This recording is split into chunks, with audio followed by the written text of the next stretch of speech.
Hi.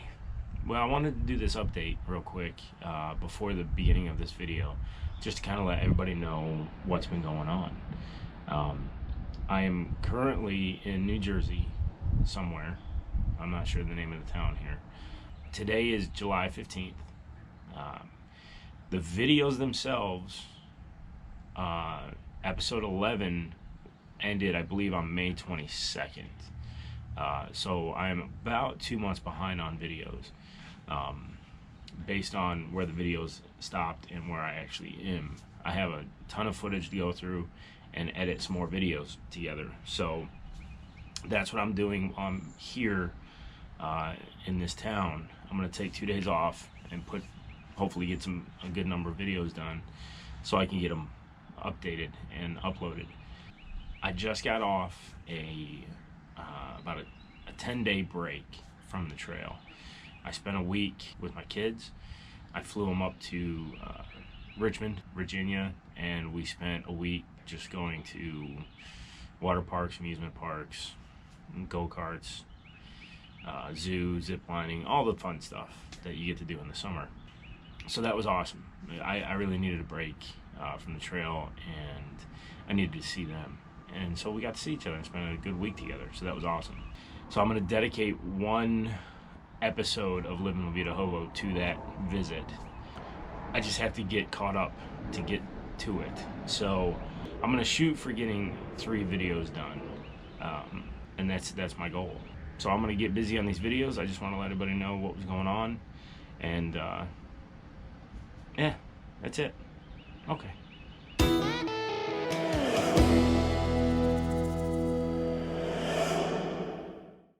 Howdy everybody. So look at this really weird tree. Isn't that weird looking? I wish I could remember the name of this mountain. Here, I'll check for us. Hang on, I'll check.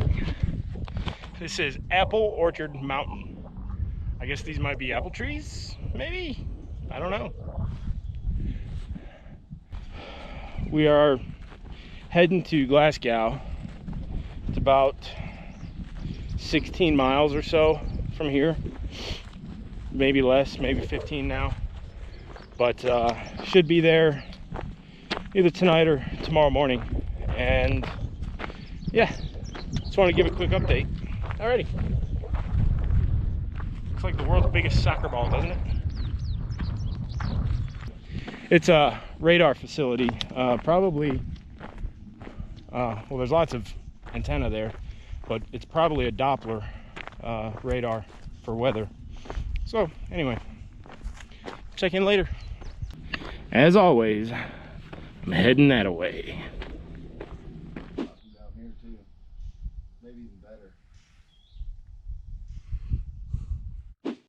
The guillotine. Let's do it. Oh yeah. I know that's probably been there for a good long while, but that still makes me nervous. Oh my God. Ouch.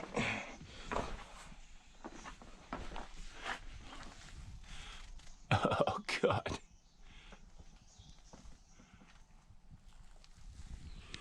It's terrible. Right? Yep. Yeah. Yeah.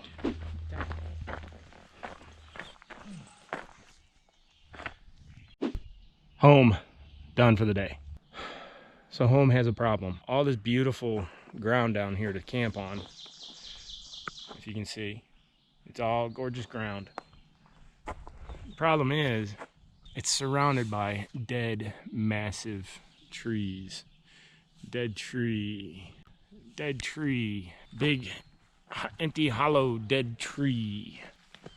Look at that big guy up there. You can hear it just hollow all the way through. It's crazy. So sleeping down here is a no-go. So the only option seems to be up here on the hill, where all these live trees will protect you if, say, you know, this big guy here decides to come over this way. You have all this canopy here. So we have this area up the hill here that's an old road, and you can see folks have used it as tenting here. It's pretty good flat area. Problem is it's an old road, so it's rock hard. You can't even get a stake in here. So, you know, I'm gonna have to use rocks to stake it out, but that'll be all right. It'll be fine, I think. Anyway, I'll record setting up tent. I realize I haven't really done that yet. I'll try to include more of camp life in the videos, if y'all don't mind.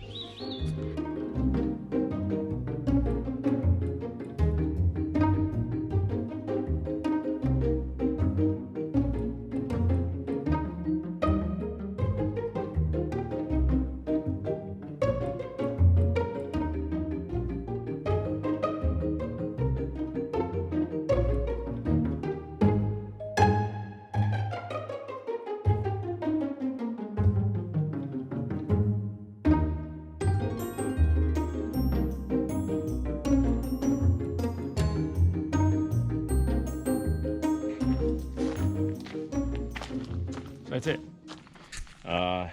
Heading down into Glasgow, Virginia today. We had some pretty big climbs yesterday. I didn't really film too much. It's difficult to film on the climbs as I'm out of breath and nobody wants to hear me, you know, huffing and puffing for a couple hours. And the camera doesn't really do the climbs justice. You can't get a feeling for how steep it actually is, and so, you know, watching somebody climb up a hill that looks like a gradual up and down on the camera, but it's actually really steep, that can get boring to watch. So I don't film a lot of that. On sections like this where it's relatively flat, let me switch hands. On sections like this where it's relatively flat and I can speak without sounding like, I don't know, I'm out of breath, then I'll record stuff. So yeah, I just want to let everybody know, heading into Glasgow, we got a few tiny little climbs, nothing really, I consider them speed bump mountains. Low bridge, hang on. Made it. Yeah, as I was saying, I consider them speed bump mountains. It just gets the sweat going as you get up to the top, and then you're down and over it. The problem is we have very sharp down today, going down to the James River to get into Glasgow. And with the condition of my knees, particularly my right knee, my left one, it's okay-ish. I work in ishes. The downhills actually hurt my knees quite a bit. The uphills don't hurt.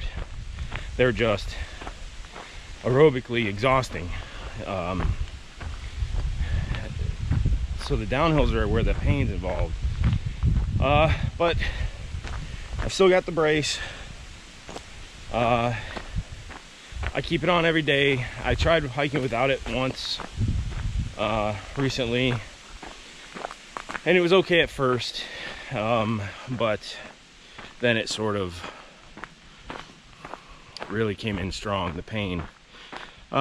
So I put it back on, and it really does help to hold the knee in place. Right now, it's every time I bend my knee, I can feel it clicking, click, click, click, and it's an irritant. It's not painful, it's an irritant.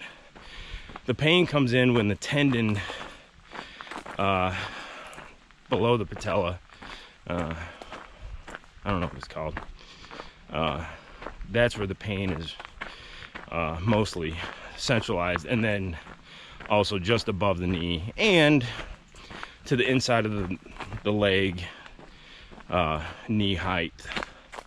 But with the brace on, it does quite well. So I'll keep it on there. I don't care. You know, I don't care if I look like a broken old man, whatever. But yeah, so I'm gonna get into Glasgow. I got a resupply on food. I'll try to film that. I know I haven't filmed much in town shenanigans or what it's actually like being on trail in town. That's for a couple reasons. One, it's honestly embarrassing to film in public. On trail, people are used to it now.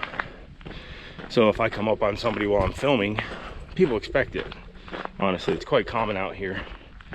But in town, it's still embarrassing for me.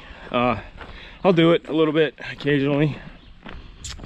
But I know I gotta, to really bring the experience home, I know I have to show life on trail and life in town while we're there. So I'm gonna do my best to do that for everybody, just so everybody who is maybe thinking about doing a through hike can kind of get a grasp of what it's like. Okay, well, I'm gonna shut up for now and get to walking.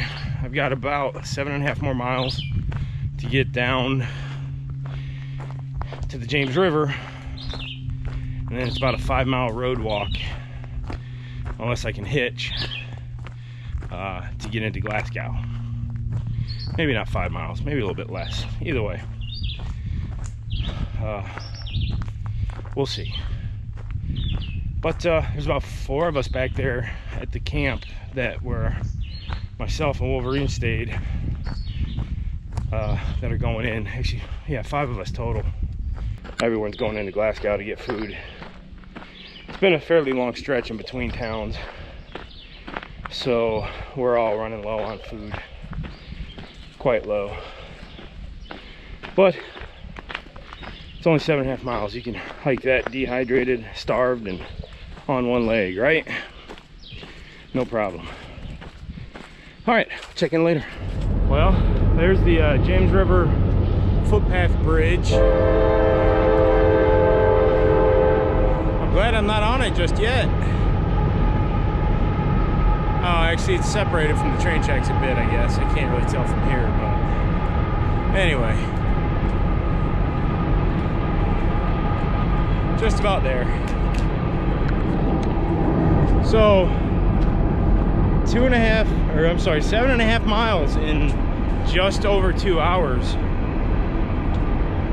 Power of spam. It's a real thing. Anyway, I'll check in on the bridge.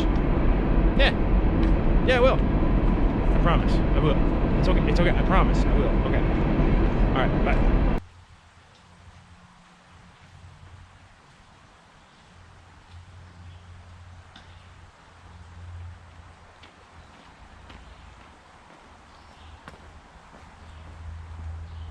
Here it is, James River footbridge, dedicated to, in the memory of William T. Foote. You can pause it if you want to read the rest of that. I'm not gonna make everybody listen. But this is the, I believe, the longest footbridge on the Appalachian Trail. It's for feet only, no vehicles. There's a train tracks where we just saw the train come through. There is the trail over there. It comes down basically from the other side of that ridge, and then it comes down from the mountains up there, and then it comes along the river, maybe 30 yards inside the tree line, all the way up to here. But yeah, so from here I'm going to be going that way to get into Glasgow. So it's over there. The trail, however, I believe still continues up this direction. So yeah, I just wanted to record that. I want to jump in the river so bad. It's a good ways down there though.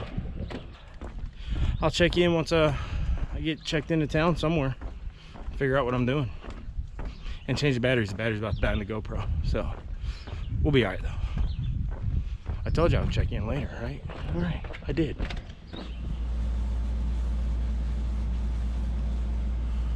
Things you gotta do in town.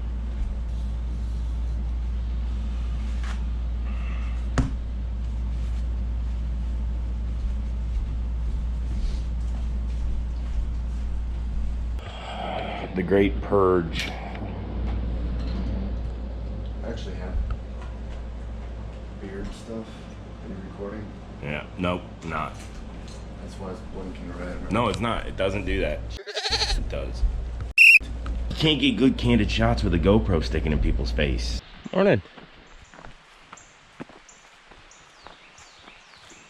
It's one of these cool suspension bridges. But look, I'm gonna shake it.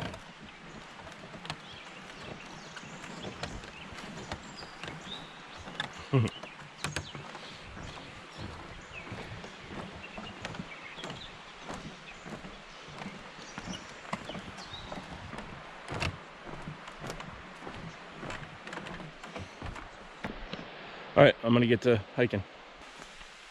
I just read a plaque saying that for the next 1.5 miles of trail, keep my eyes out for remnants of what used to be a freed slave community that was built here after the Civil War. Disbanded sometime in the early 1900s, I guess. It might be kind of hard to see from here. There's a creek, right? And then there's a rock wall right there. And it goes down for a good ways. And that's part of the remnants. I guess there's gonna be some houses or chimneys left. Chimneys, fireplaces, things like that. I think it's amazing to see these places. And the plaque mentioned a man who gave an oral account. He lived here when he was a little boy, and he talked about his mother's ash cakes. She would make dough and put them in the fire in the coals and bake them, and then she'd get them out of the coals, brush them off with a special broom she made out of corn husks, and then washed off the biscuits, and they would eat them just like that. And the man said that it's much sweeter than if you had baked them in an oven. I'm not sure how that works, but maybe the caramelization, I don't know. But he said he loved to eat them. They'd eat them for dinner sometimes, and with a glass of milk, and that was it. I just think it's pretty interesting. All right, so here's an example of some purposely placed stone. It could have been foundation of a small little cabin right in here. Very small, would have been. Here's some more obviously placed stones all along the creek here. So they set up right by the creek. I'm betting that that's what this was, some sort of foundation for a little raised shack of some sort. Howdy. Well, it's made it up top of this climb. If you can see that climb over there, that was the big 2,500 footer today. Came from the other side of it all the way up. It's a big guy. But if you can see, we got some rain right there. We got some weather rolling in. Rain's inbound. So as a result, I think we're gonna just call it a shorter day than we were planning. I'm about 1.5 miles from Hog Pen Gap. It's a nice place to camp. It's a dirt road, I guess. It's got a nice open field for tenting. And there's water nearby, which has been somewhat scarce lately. So it's mandatory to look at that information when you decide to try to pick a place to sleep.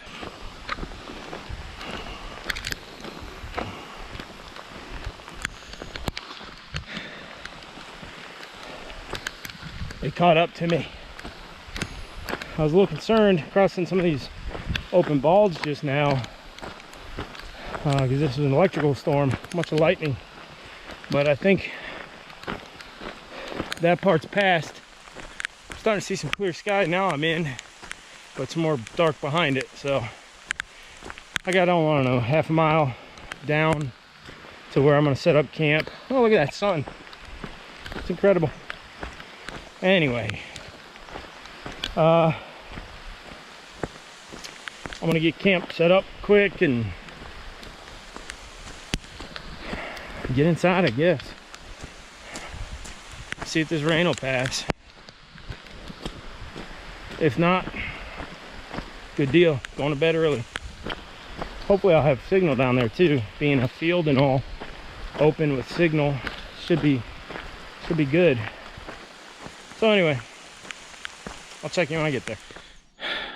So the struggle is real. Wet day plus it's always a wet day for me because I sweat all day long, but so I always end up hanging up my clothes anyhow, but because of the rain we had a bunch of extra stuff that was wet. So we're like, screw it, let's just hang up a clothesline. Hopefully it doesn't rain tonight. That would be bad. So there's my setup for the night.